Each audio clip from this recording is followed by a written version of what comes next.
Hoje é a nossa terceira videoaula sobre climatologia, hoje climas do Brasil, um assunto muito cobrado aí nas provas, não é? Primeiro é compreender que o Brasil é um país que vai apresentar uma variedade climática bem grande, né? Um único país apresenta aí 6 tipos diferentes de clima. Isso está muito ligado sobre aí a ação dos chamados fatores climáticos no nosso território, não é? O Brasil apresenta uma grande variação aí latitudinal, não é? Nós temos uma pequena parcela do nosso território aí em pontos, né, no hemisfério norte, que vai se estender aí, né, até uma longa faixa ali. O Brasil vai ter uma extensão de mais de 4.000 quilômetros de norte a sul, então essa grande distância aí entre o Brasil setentrional e o Brasil meridional provoca uma variação climática quando a gente fala aí do fator, não é, latitudinal. Então é um fator importante. A outra questão, mesmo o Brasil não sendo um país aí devido à sua estrutura geológica, não é, que apresente grandes altitudes, né? As nossas maiores altitudes estão lá na casa dos 2.900 metros, mas existe sim uma variação, não é, entre algumas áreas aí de menor altitude e outras áreas onde a questão da altitude também vai influenciar no clima. Além disso, nós temos a atuação de massas de ar, não é verdade? Por quê? O Brasil tem aí a atuação de 5 massas de ar, que vão ter diferentes atuações no verão e no inverno. No verão, qual é a atuação das massas de ar aí no Brasil? Lembrando que quando a gente fala em massa de ar, tem uma sigla que normalmente é um M minúsculo, tá? Aí depois eu tenho uma letra maiúscula que vai ser, né, uma variação entre E de equatorial, T de tropical ou P de polar, tá? E a outra aí é com relação a A de Atlântico ou C de continental aí nas nossas massas de ar que atuam no território brasileiro. Vou começar aí com a atuação, não é, da massa equatorial atlântica, que se forma lá próximo aos Açores, ali uma ilha portuguesa, e é trazido para cá pelos chamados ventos alísios de Nordeste, não é? Ela é uma massa de ar quente e úmida, né? E que banha aí as costas do litoral de parte da região norte e do nordeste do Brasil. Normalmente as massas atlânticas são o quê? São massas mais úmidas, e as massas continentais são massas mais secas, não é? Mas não no caso dessa massa de ar aqui que atua, né, na região norte, que é a massa equatorial continental. Por quê? Porque ela está sobre a região amazônica aí, não é? Então ela vai ter muita evapotranspiração das florestas e também da água dos rios aqui da bacia do rio Amazonas. Notem que esta massa de ar ela é muito importante, trazendo aí um regime com muitas chuvas durante o verão aqui na região e traz também umidade para o sudeste, né? Aqui a gente vai ter essa umidade vindo. Por isso que quando a gente discute sobre o desmatamento da Amazônia, a estiagem na região sudeste é uma consequência, né, do desflorestamento aqui da região norte, algo que tem ocorrido num ritmo muito grande aí nos últimos anos. É alarmante o avanço do desmatamento na região amazônica, não é verdade? Seguindo aqui, nas massas que atuam durante o verão, eu tenho aí mais ao sul, formando aqui na região do Chaco, né, entre o Paraguai e a Argentina, a chamada massa tropical continental, não é? Uma massa aí mais seca que vai ter uma atuação em alguns estados do centro-oeste e também ali do sul do Brasil, tá? E a massa tropical atlântica, que é uma massa de ar quente e úmida que atua no litoral durante o verão da região sul, sudeste e até na região nordeste. O que acontece, pessoal? Durante o inverno há uma mudança. Durante o inverno eu tenho a atuação de uma outra massa de ar que não atua durante o verão. Que é o quê? Que é a massa polar atlântica, tá? Ela é uma massa de ar frio, né? Ela vem ali da região da Antártida, então ela faz com que as temperaturas caiam, né? Notem que ela pode chegar até a região norte, onde ela provoca um fenômeno conhecido como friagem, né? Com queda aí da temperatura e também precipitação, tá? Então o que acontece? Durante o inverno, a ação da massa equatorial continental é menor, tá? Ela vai ser mais local, assim como a massa equatorial atlântica, que se desloca, né, atuando aí mais sobre a região norte. Eu tenho ainda a atuação da massa tropical atlântica, que vai, né, expandir aí, chegar atuando até o chamado centro-oeste do país. Então, muito importante esse conteúdo das massas de ar que atuam no território brasileiro, tanto no verão como no inverno. Agora vamos falar dos principais climas do Brasil. Primeiro, o clima equatorial, né? O clima da região norte, um clima onde eu tenho as temperaturas elevadas aí o ano inteiro, né? Muito quente. Eu tenho pouca amplitude térmica, ou seja, a diferença entre as temperaturas máximas e mínimas é pequena, e grande quantidade de chuvas aí, né? Ao longo do ano. Então, acima normalmente aí de 2.500 milímetros anuais, o clima chamado aí clima equatorial. Eu tenho também as variações de clima tropical no Brasil. Eu tenho lá o tropical ou tropical típico, muito comum no Brasil central, aquele clima onde eu vou ter, não é, uma diferença no regime das chuvas, um verão quente e chuvoso, um inverno ameno nas temperaturas, mas com uma estiagem, um inverno mais seco, né? É o clima onde eu vou ter a vegetação do cerrado ali, do Brasil central. Eu tenho algumas regiões de maior altitude, aqui em Minas Gerais, também em São Paulo, chamado clima tropical de altitude, que tem uma característica, né, devido à altitude. Lembra que a gente estudou isso aí, é um fator climático. Quanto maior a altitude, menor a temperatura. Então, no clima tropical de altitude eu tenho médias térmicas mais baixas.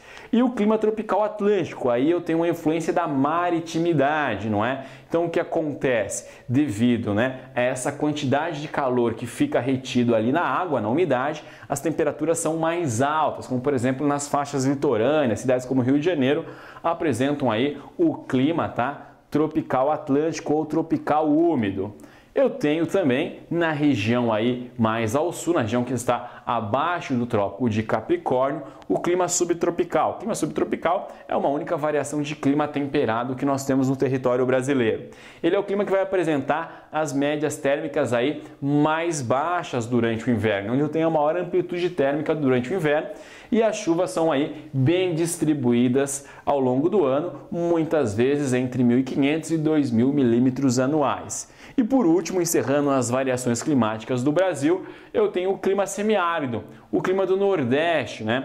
Eu já falei, esse clima está influenciado ali pela estiagem, pela seca, afinal, as temperaturas são altas, né? Eu tenho média térmica aí acima de 25 graus, mas a precipitação fica entre 300 e 700 milímetros anuais. Às vezes eu tenho estiagens que duram meses, né? O problema da seca, um problema recorrente ali no sertão nordestino.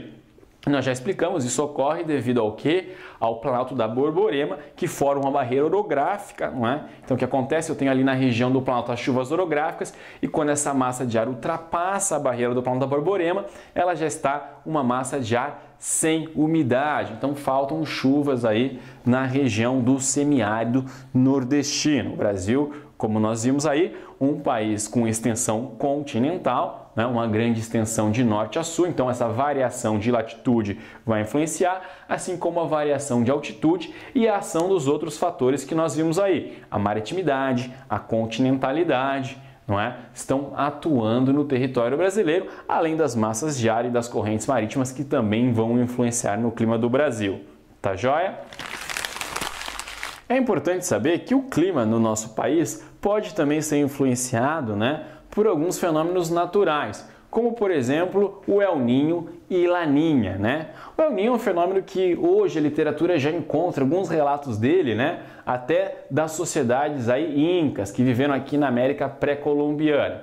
Mas o fato é que ele recebeu esse nome El Niño porque ele foi percebido aí, documentado, né, após pescadores peruanos notarem que o mar estava um pouco mais aquecido, as águas estavam mais quentes perto de dezembro, no Natal, quando se comemora, não é, o nascimento do menino Jesus. Por isso, nos países de língua espanhola, eles denominaram esse fenômeno como El Niño. O que acontece no El Niño? Eu tenho uma redução dos ventos alísios de Nordeste que fazem algo que é a refração. O que é a refração?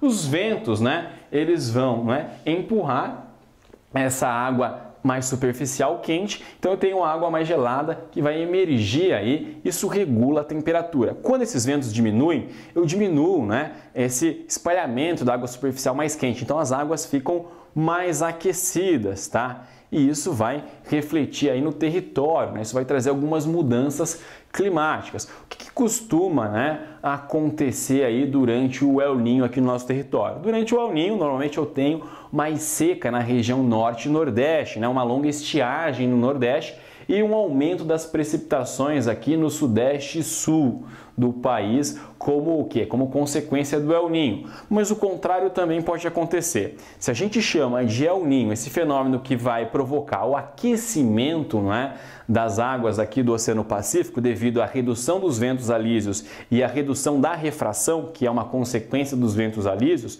quando esses ventos aumentam, tá? E essa água ela sofre uma maior intensidade nesse fenômeno da refração, essa água fica mais gelada, eu tenho o fenômeno contrário. Se a gente chama o aquecimento de El Niño, chamamos então esse resfriamento de Laninha. Né? E o que acontece? A laninha vai ter algumas consequências diferentes. Né? A laninha, por exemplo, ela provoca mais chuvas no norte e nordeste. Então tem um alagamento, aqueles problemas aí em cidades, né, da região norte e na região nordeste. E para o, né, sul do país, aí eu vou ter o quê? Uma maior estiagem, quer dizer, um longo período sem chuva. Então essas são as consequências desses dois fenômenos climáticos, o El Niño e também a laninha. Você que acompanhou a nossa aula 3 de climatologia, fique agora com mais um exercício e até um próximo vídeo. Então aqui uma questão aí sobre clima do Brasil. Vamos lá. Numa área de praia, a brisa marinha é uma consequência da diferença no tempo de aquecimento do solo e da água, apesar de ambos estarem submetidos às mesmas condições de radiação solar. No local, o solo, que se aquece mais rapidamente, o ar fica mais quente e sobe, deixando uma área de baixa pressão, provocando o deslocamento do ar da superfície que está mais fria, o mar. À noite ocorre o processo inverno, ao que se verifica durante o dia. Então você tem uma imagem, o que você está reparando aí na imagem, não é? Olha só, durante o dia a água está menos aquecida, como eu falei ali numa outra aula, não é? Então o ar frio fica uma área de alta pressão que se desloca para o continente, onde a areia aquece mais rápido, então aquilo fica uma região mais aquecida, o ar aquecido ele é menos denso, ele tende a subir, formando uma área de baixa pressão. Então note que durante o dia o movimento, né, está indo do mar para o continente na imagem. Na segunda imagem, vocês têm aí a mesma, só que à noite. Notem o que acontece. A areia esfriou muito mais rápido, então o ar frio ficou mais denso, a pressão ficou maior. Já como a água segura o calor, não é? Você tem aí sobre o mar uma coluna de ar quente que sobe e forma uma área de baixa pressão. Então, o que acontece? O vento, né? A brisa está se deslocando do continente para o oceano. Então vem aqui o enunciado, olha, como a água leva mais tempo para esquentar de dia, mas também leva mais tempo para esfriar à noite, o fenômeno noturno, brisa terrestre, pode ser explicado da seguinte maneira. Como eu fiz com vocês aí já, né, na leitura da imagem, a resposta correta era a alternativa A. Olhem ali, o ar que está sobre a água aquece mais, ao subir deixa uma área de baixa pressão, causando o deslocamento do ar do continente para o mar. Espero que tenha entendido e até um próximo vídeo.